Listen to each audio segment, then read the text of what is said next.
My name is Tanea, and welcome to Midday Muse. Midday Muse is where we have this deep discussions about the realities of life that will inspire you as you pursue your purpose. The purpose of this podcast is to just let you know that you're not by yourself, that we are all striving towards better and towards pursuing our goals. And so there are many, in doing that, there are so many facets of life that hit us and that is necessary for us to talk through and fellowship with like-minded people about. So we hope that Midday Muse will be that place for you. We want you to communicate with us, write in the chat, and let us know that you're there. Let us know your thoughts. And yeah, so I'm here with my guest, Lindsey Kipps Gibbons, and we are both parents, and we're going to discuss with you what it was like for us to parent during the pandemic, during the lockdowns, during quarantines, during shelter in place, during it being just these people in our faces all day. Yes. Thank you, Tanea, for inviting me. I'm so excited to participate. Yes. And I'm so happy that you're living your dream and doing something completely different. Yeah. Amazing. It was definitely important to me to pursue my passions, especially after having conversations with my mom in her final days and her encouraging me to live fearlessly. So, yeah, that's amazing. Yeah. You are definitely a role model for us all. Oh, wow. Thank you. Thank you. Thank you for joining us. So tell me a little bit about yourself and your family dynamics and Sure. what it was like in your house on the day. Well, so I obviously, I am a working mom of two boys. One is 6 years old, the youngest is 6, and the oldest just went 12 yesterday. I would like to say that probably in Bermuda, our lockdown and quarantine experience wasn't as intense as a lot of places in the world, but it was definitely a shock to spend so much time with each other and to add to the role of mother, which, as you know, and I think a lot of moms and dads know, is more than just one thing. So you became not just a parent, but you were a teacher, you were a counselor, you were a chef. It just made everything a lot more intense. So yeah, how about you with your So yeah, I girls? have two children, 10 and 5. They were 9 and 4 at the time. And it was very interesting for us, especially being the only adult in the house with two children. Mm-hmm. That was intense at times. They love to run around and be wild. And then also working from home and managing a very demanding career as a credit recovery manager and keeping on top of the world and things that my clients were going through. Mm-hmm. Because not only was I going through, but the people that I serviced at the bank were going through, and so we needed to keep on top of what they needed as well. Everybody was in a panic. So unexpected as to what was going on. So I think for me in the beginning it was almost fun because I thought it was going to be temporary. So when we first went to working in school from home, to be honest, I was the worst, especially for my youngest who was in preschool, because I'm like, oh, this is temporary. He's only in preschool. They'll get it sorted out soon enough. And when it didn't change and it didn't become temporary and the deadlines just kept going on and on and on, it just was, it just, I think, got harder and harder, right? Mm-hmm. I mean, my son, the oldest one, said, my new teacher is the worst. I'm like, she is. And he was talking about me. I'm like, she's the worst. Like, I apologize. But I'm not what I feel like in general, I'm a good parent. I do not have very much patience. So trying to figure out how to help you learn and just not go star crazy was, I honestly, looking back, I don't know how we got through those early days once we realized that this wasn't going to be temporary. But we did, right? We had to. Didn't have a choice. Exactly. I know. I told my daughter's teachers, listen, I choose peace. So if they're not going to want to do their work, I'm not screaming and hollering. It's too much going on around me. Fighting with my family about whether or not they're going to do homework. So we chose peace. It's important. You have to. And You have to if balance everything. Pardon? You have to balance everything You and have to decide balance everything. what's going to be worth your attention and your focus Yeah, each day, because it can't be everything. exactly. And that's the key, right? Setting the priority, and that changes often. But just setting the priority and making sure that you're putting your attention into what is most beneficial to you and your family at the time. Hmm. Hmm. So, what would you say were the pros of lockdown? So it's funny. I was thinking about this question, and I was like, I can't think of a pro. I really had a hard time thinking of, something positive that came out of it. Obviously, I think being able to spend more time together is Hmm. always good, but I don't know that I would list that as a pro. I struggled to come up with some pros. I really did. But spending more time with each other is always a good thing. So I would have to say that's the number one benefit of the lockdowns and the quarantines. But then on the flip side, the con was that my children literally spent hours and hours on their iPads and watching TV, because there's only so much you could crafts you can do and Yeah, talking and, all of those sorts of things. So I yeah. struggled with that question, Tanea, if I'm honest. I put it there because I I struggled with it too, Mhm. but it's important to be able to pull out the lessons and the blessings Yeah, in every yeah, circumstance. that is true. So that's I why would say, but I sat and pondered on that question for a very long time, even though it was my question. for me, I think personally, I would say one pro was that I have really decided, like, at the end of this, I don't think that my life should look the same. Hmm. So how can I make different changes? So whether that's, you know, learning a new language or reading more or looking for a new job, like I decided that after this, it couldn't be the same. I couldn't just be still. And I'm not saying it had to be better. It might not be better, but it couldn't be the same. Yeah. So I just needed to do something different, which I think that was a good lesson um, for me personally. But I don't know. What about you for your pros and cons? What did you? Well, pros are definitely the spending time because I got to know my kids in a different way. Mm, Um, Especially when you think about you just wake up, you go to work, you come home, it's time for supper, it's time for bed, and you just going, going, going. mm-hmm. But this gave me a real opportunity to really see who these little people actually are. Yeah. And so I really appreciated that. It also made me more faithful, more interested in what God's plan is for real. Mm-hmm. Because there was so much uncertainty, and so you had to rely on something other than the external because every day the news was different. Every day, Yeah. you just didn't know what it all meant because we have never Mm-hmm. experienced this before. And so it just made me draw me closer to my faith, brought me closer to wanting to make sure that I pursue what I'm supposed to be doing. Mm-hmm. Especially working from home and having the two kids without there being another person there to balance it out. Um, it also made me reprioritize Mm-hmm. and just figure out that I don't really want to be devoting all of my time, and because the pressure was on to get things done. Yes. Yeah. you know, is I don't want to devote and have that pressure towards something that's not actually building the kingdom that I have Mm-hmm. Mm-hmm. envisioned. It's someone else's idea, someone else's. Yeah.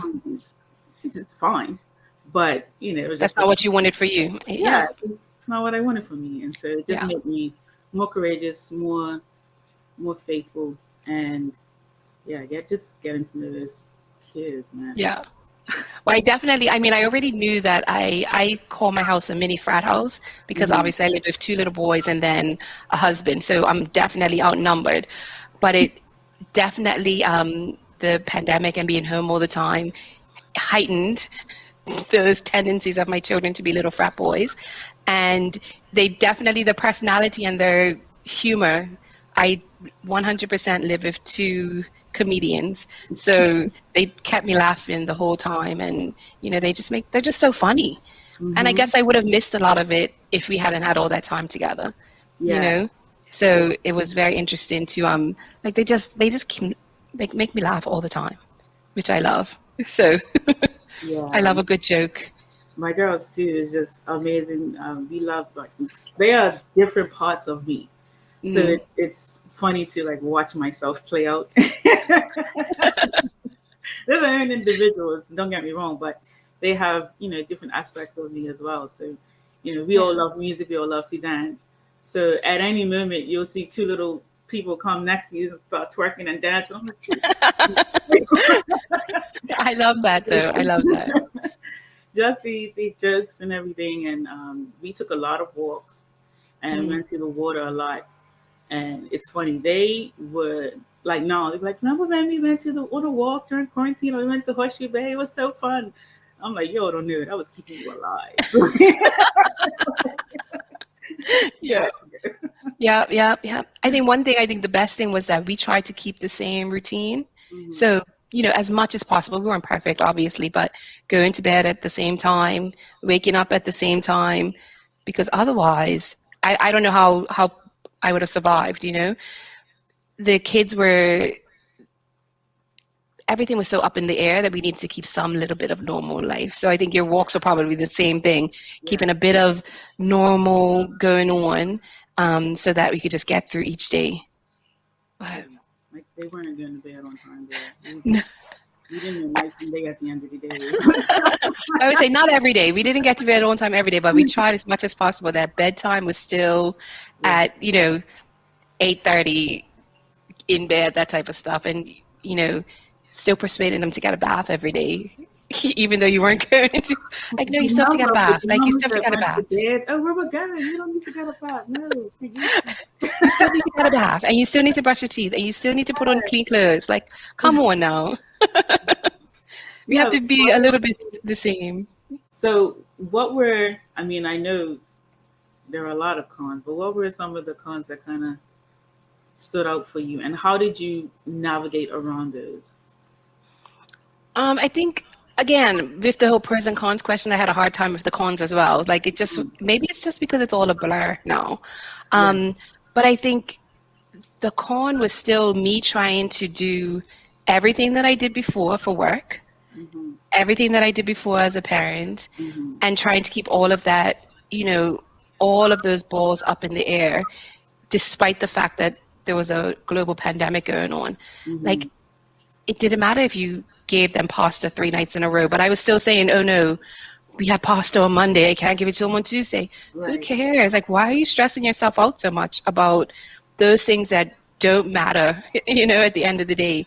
And I think one of the cons was not speaking up earlier. So there were some things from a school perspective that I'm like, I don't know why you want me to do that. And it took a long time for me to say, I'm not doing it. Like, my Mm. kids are not going to participate. There is a pandemic going on. I wish I would have said that months before instead of stressing out about it. So I think those are the cons, just not speaking up for my family earlier and thinking that everything had to be perfect and, the same as it was before the pandemic.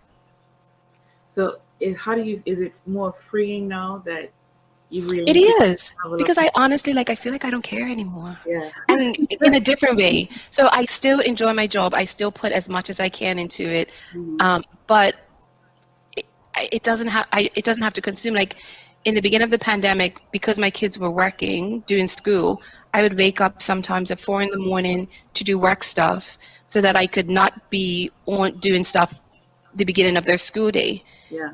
And why? Right. you know so that just isn't my same level of focus anymore. Hmm. I feel like I can still get the job done and be a good employee Hmm. without bending over backwards that way. And similarly for school, I'm not filling out your reading log every day. Like, why am I doing that? Like, can my child read? Does he have a problem? Then it's fine. Right. So there's things like that it just doesn't bother me anymore, and I don't really actually care what people think, because at the end of the day, it only matters if my kids and my husband and I are functioning. I was going to say happy, but we can't always be happy. So functioning and moving forward. And so I don't really care as much about what people think. I don't care if my kids are in sweatpants all the time. which before I'd be like, no, we're going out. You need to wear jeans. No, they don't want to wear jeans anymore. So they're in track pants and joggers all the time. You know, my son, the other day, the youngest, he likes to dress himself. He had on bright blue army pants and a green t-shirt. It's cold. But you know what? That's what you want to do? Then that's what you're going to do. And I don't care what other people are thinking about it. You're happy, we're doing what we need to do. Just keep trucking forwards. I think that's a lesson overall for everyone to kind of take from this is the level of freedom, the level of Yes. Taking charge of just who you are and who you want to be, Yep. and being unapologetic about it. Yeah. And what's important to you. Yeah. It's so funny. I was thinking about this, as your children grow and you're thinking about they need this amount of clothing, because they need, just in case you go anywhere, they need some nice outfits, and just in case they need 17 pairs of shoes, and just in case. But to me, the pandemic made me really think that all of that is so unimportant. And don't get me wrong, I still like nice things. I still like to get my kids nice things, but they don't need to have 6 pairs of sneakers just in case we go somewhere nice, and they don't need to save those sneakers just in case we go somewhere nice. Wear them now. Enjoy what you have now and just move forward. Life is too short to be putting all these barriers on. That's definitely it. My daughter, my younger one, she loves to dress up. She likes to wear dresses. She likes to be sparkly.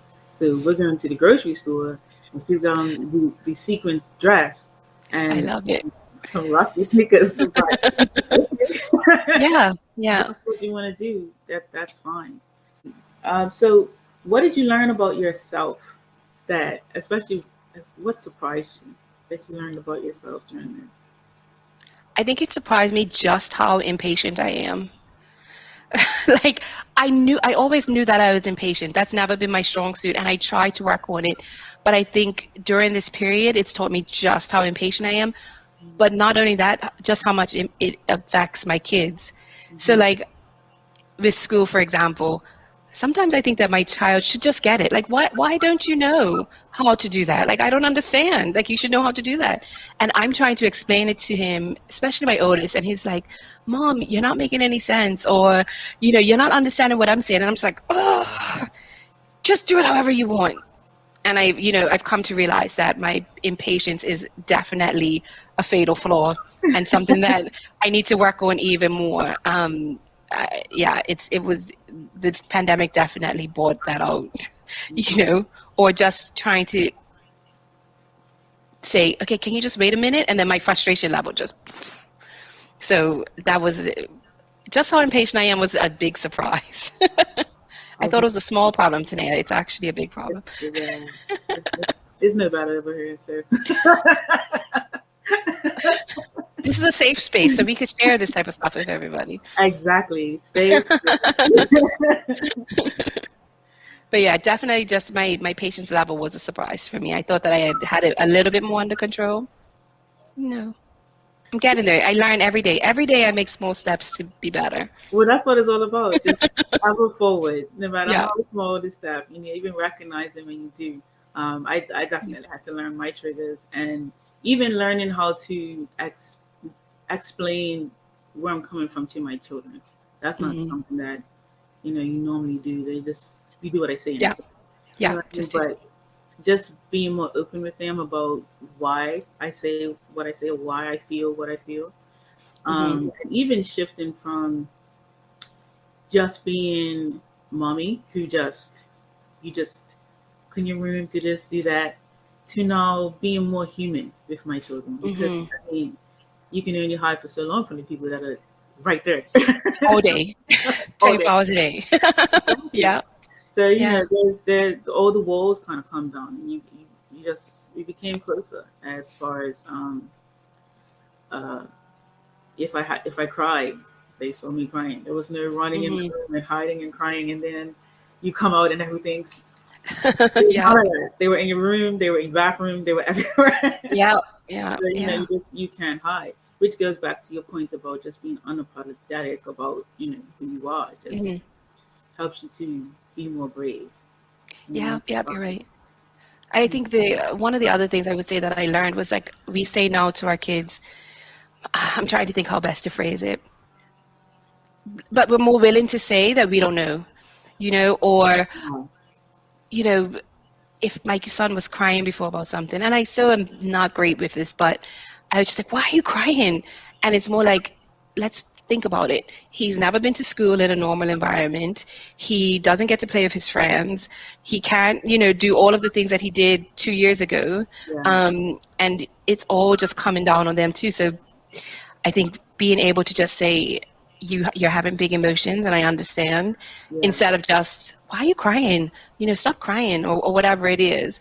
I am looking at all of the other reasons why now, which I never would have done before, because who had time to do that, right? I need to go Right. to work. I need to make dinner. If you're crying in my way, I need you to get out of my way, And this, I think maybe that is a pro as well, Tanea, that Mhm. it created space for us to ask questions, or for me to ask questions of my kids, to understand why they're feeling a certain way and to talk about it more than Mhm. maybe I would have done in the past. So look, that's my pro. I, I'm glad we had this conversation. Now I can say yeah, that. see? That is my pro.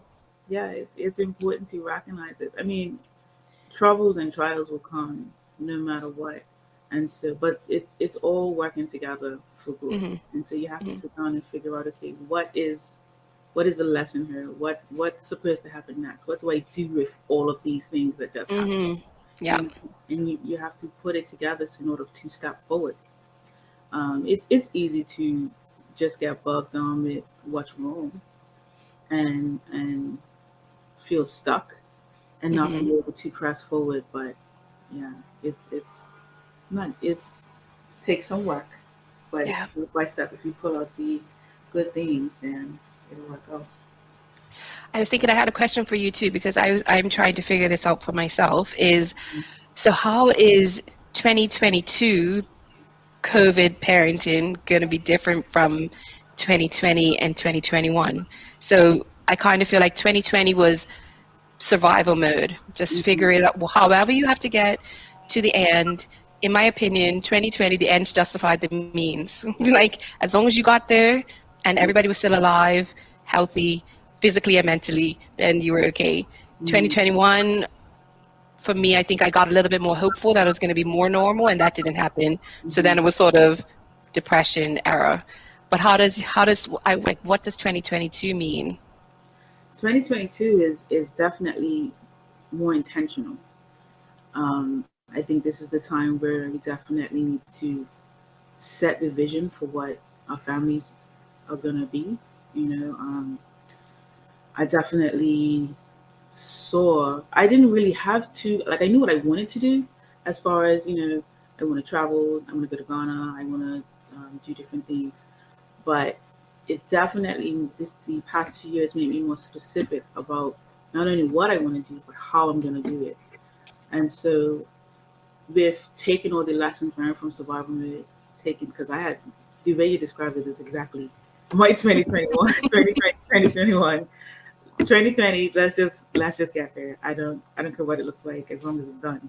You know, Hmm. 2021 is just you hope for what is not working out, and so you start to get because in 2020 you had no real plan. You were just like this in survival mode, not having a plan and not having a vision for how you're going to move forward does put you in depression mode and does give a lot Hmm. of anxiety because you just don't know what's next and you have no control of it whatsoever.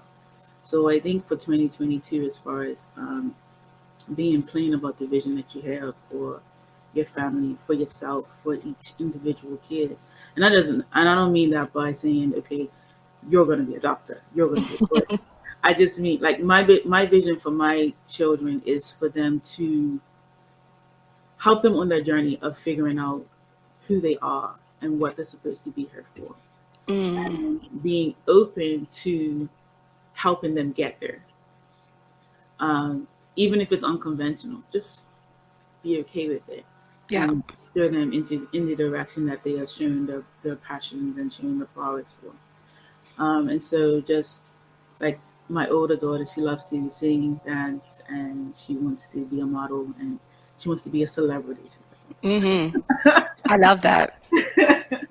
So I'm looking at how do I get her into modeling classes? How do I get her into acting? What school is going to best shape that for her?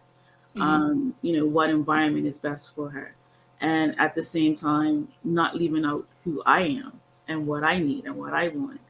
And just kind of balancing all of that. So I think 2022 is about intention and about balance. I love that. Intention and balance. I like that. That's good. Yeah. So That is good. how did you deal with, or did you have feelings of fear and anxiety while going through the past 2 years? I think for me personally, I think I was so distracted by the kids that I probably didn't allow myself to necessarily feel the fear as much. Like I wasn't so worried about, catching COVID or anything because we stayed inside. We pretty much stayed in our bubble. So I don't think I had fear that way. I did worry about my kids and if they were, from an education perspective, were they getting what they needed, were they where they were supposed to be, and all of those sorts of things. And then dealing with my children's anxiety, I think, was a big thing. So they weren't, I think kids don't show external the same way. Obviously, they don't as adults do, like fear and anxiety. But you could tell, like, they weren't sleeping as well. My kids used to be early risers. They sleep later now. The oldest one, he was sort of pulling out his hair a little bit in the front, and you could feel him, different little things like that. So I think I was more focused on what they were going through. So I didn't deal with that, my emotions, or if I did have any fear, it wasn't apparent to me because I was dealing with theirs too much, which that might be a little bit scary because who knows, in 2022, it might be when it all comes up because it's a little bit calmer now. Yeah. And that's real. That's very real. Yeah. Yeah. Put things off. They don't go away. They just come up later in a different way. In a different way. Sometimes it's unopportune time. Yeah. Yeah. But no, I think the kids themselves, I think my biggest thing is I worry how this is going to manifest itself in the years down the road, because overall, I think children are very resilient, right? They bend really easily, but we don't know how this is going to show up in 2 or 3 years down the road. Like for your youngest and my youngest, they've never had a sports day. Like simple things like that that might not be important, but how is that going to impact them down the road? That their introduction to education was during quarantine and COVID and masks and back and forth homeschool and in-person school. What is that going to do to them down the line? What adults are they going to become because of this period?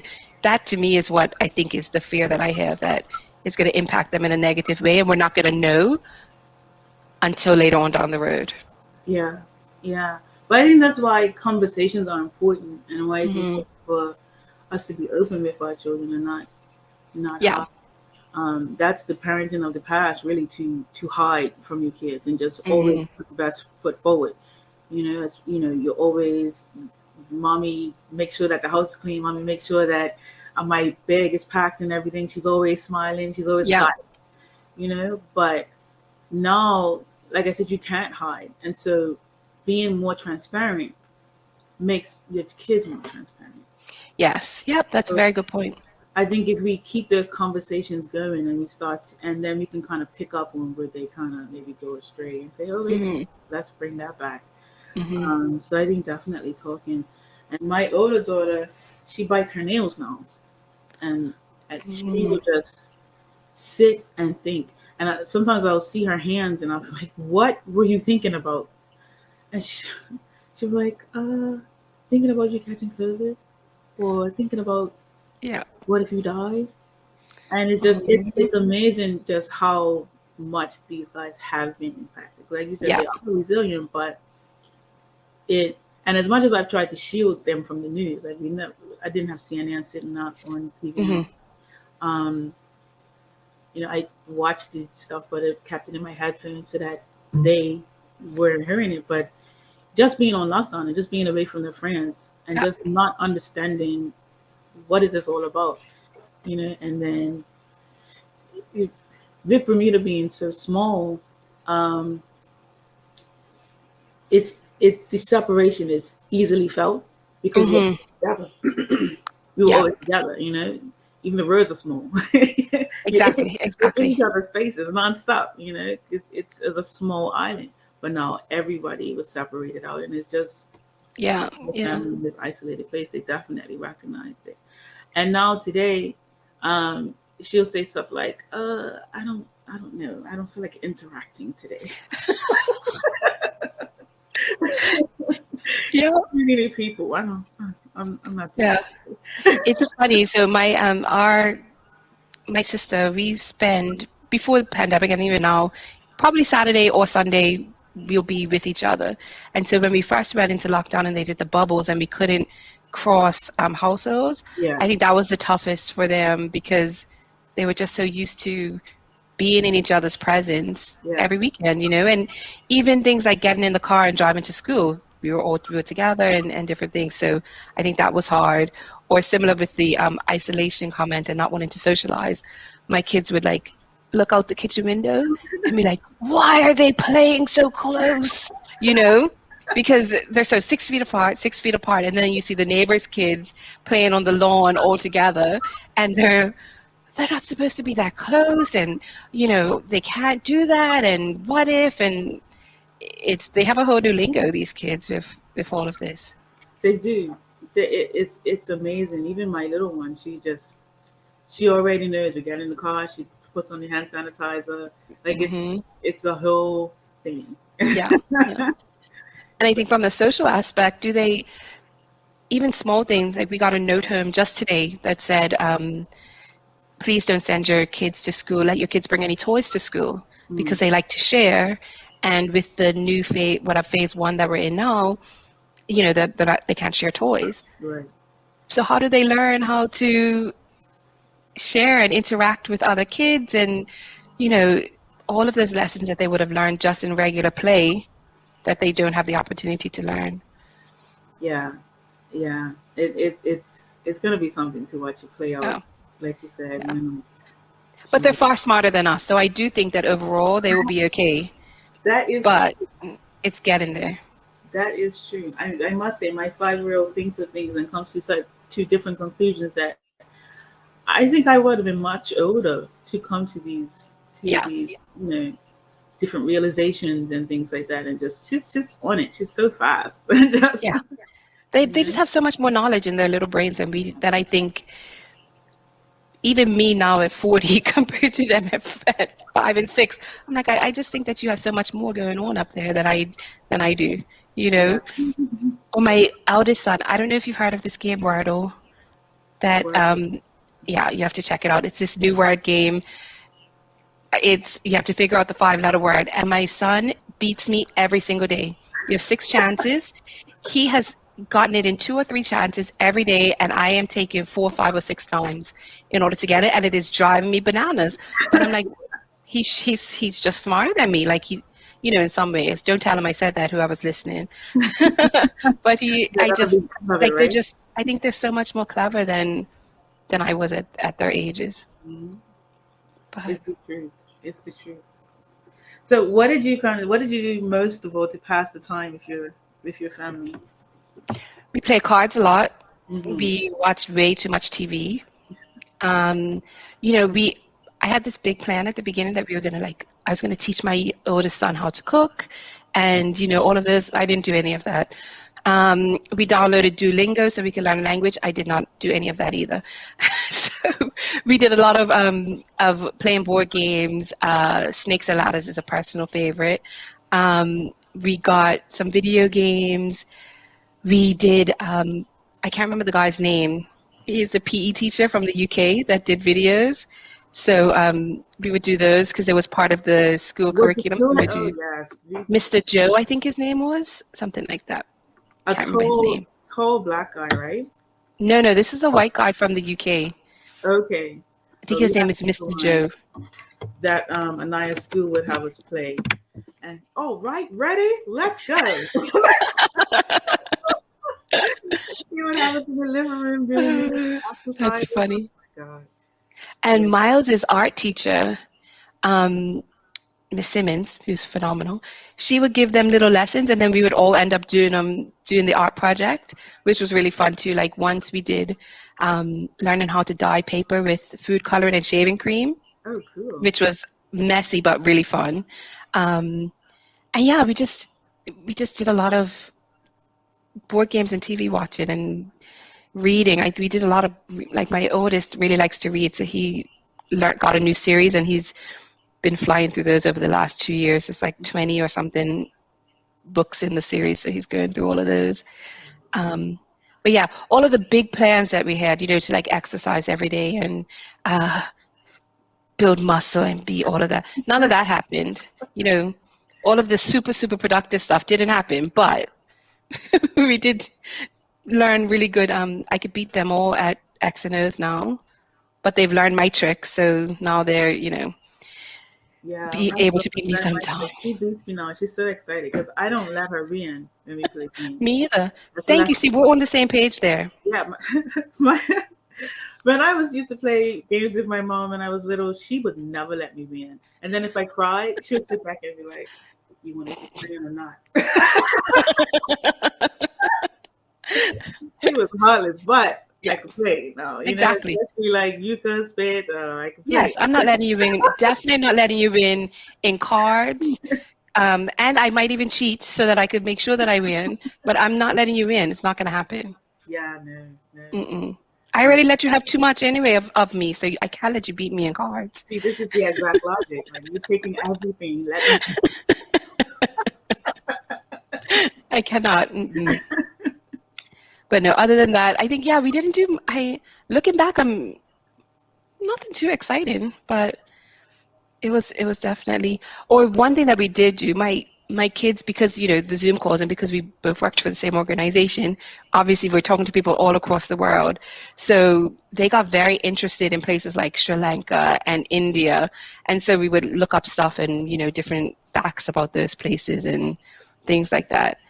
And then just recently, we had the same conversation at dinner time. How was your day? What was your favorite part? What was your least favorite part? Did anything exciting happen? And I'm like, we need to spice it up a little bit. So we just bought this little deck of cards that has questions on it, just on Saturday actually, so that we could ask that question, and instead of the same old every day. I'll have to find So it. that's good. I like Yeah. that. I like that. It was good. Well, we are having a fantastic conversation, but I know that you do need to run to your next meeting. Yes. So is there anything that you want to leave the people with this afternoon?